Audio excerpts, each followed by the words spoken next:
இல்லை இந்த மிஞ்சி போனால் ஒரு நாள் ஒரு மழை வளைஞ்சு போட்டு போயிடுவாங்க. அவங்க இடத்துல வேற ஒரு ஆளை வச்சு அந்த ப்ரொடக்ஷன் அவங்க எடுத்துக்க போகிறாங்க.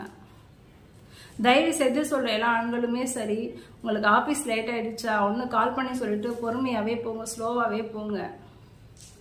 இல்லையான லீவை கூட போட்டுருங்க. அவங்க திட்டுவாங்க அப்படின்றதுக்காக நீங்கள் ஸ்பீடாக வண்டியில் போயிட்டு உங்கள் லைஃப்பை நீங்கள் வேஸ்ட் பண்ணிக்காதீங்க. நீங்கள் இல்லைன்னா நாளைக்கு எண்ட் ஆஃப் தி டே கஷ்டப்பட போகிறது உங்கள் ஃபேமிலி மட்டும்தான். கம்பெனி வேற ஒரு ஆளை போட்டு அவங்க வேலையெல்லாம் வாங்கி அவங்க வேலையை அவங்க பார்த்துட்டு போயிட்டே இருப்பாங்க. ஐயோ நம்ம கம்பெனிக்கு ப்ரொடக்ஷன் போது நாங்கள் ஸ்பீடாக வந்தா அப்படின்றதுக்காக அது இவங்க ஒப்பந்த ஸ்டாஃப் வேறு. ஒரு கம்பெனி ஸ்டாஃபாக இருந்தால் எவ்வளோதான் கோடிக்கணக்கில் பணம் கொடுத்தாலும் அந்த அப்பாவோட இடத்தையும் அந்த புருஷனோட இடத்தையும் அந்த மகனோட இடத்தையும் அந்த பணம் நிரப்பிடாது. இருந்தாலும் ஒரு ஆறுதலாக்காவது அந்த கம்பெனி ஸ்டாஃபாக இருந்தால் கூட அது கூட கிடையாது. இவங்க ஒப்பந்த ஸ்டாஃப். இன்னைக்கு அவர் இல்லாமல் அவங்க குடும்பம் எவ்வளோ கஷ்டப்படுறாங்க. பார்க்கவே அவ்வளோ அந்த குழந்தைங்கள பார்க்கவே அவ்வளோ கஷ்டமா இருக்கு.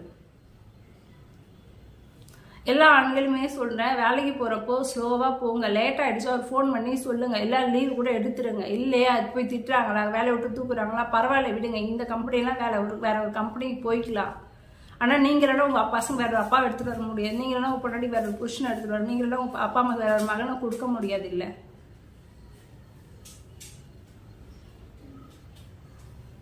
அதாவது இப்போ எல்லா மனுஷனும் 100% அட்டெண்டன்ஸ் யாராலுமே கரெக்ட் டைம் போய் பஞ்சுவாலிட்டி கண்டிப்பாக கொடுத்துட முடியாதுங்க.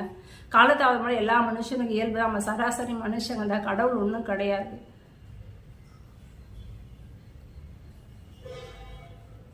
ஏன் இவ்வளோ வேகமாக போய் இவ்வளோ சீக்கிரம் 30-40 வயசு எதுக்கு மேலே போய் சேரணும் சொல்லுங்க.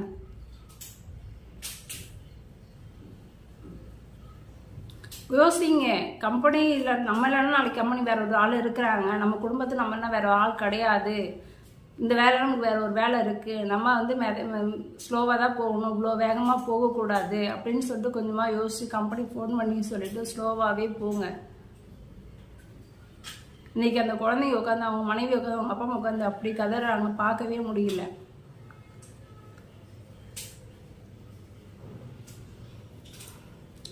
அடுத்த ஒரு விஷயம், இதுவுமே நேற்றுக்கு ஒரே நாளில் இந்த 2 விஷயம் ஒரே நாளில் நடந்தது தான்.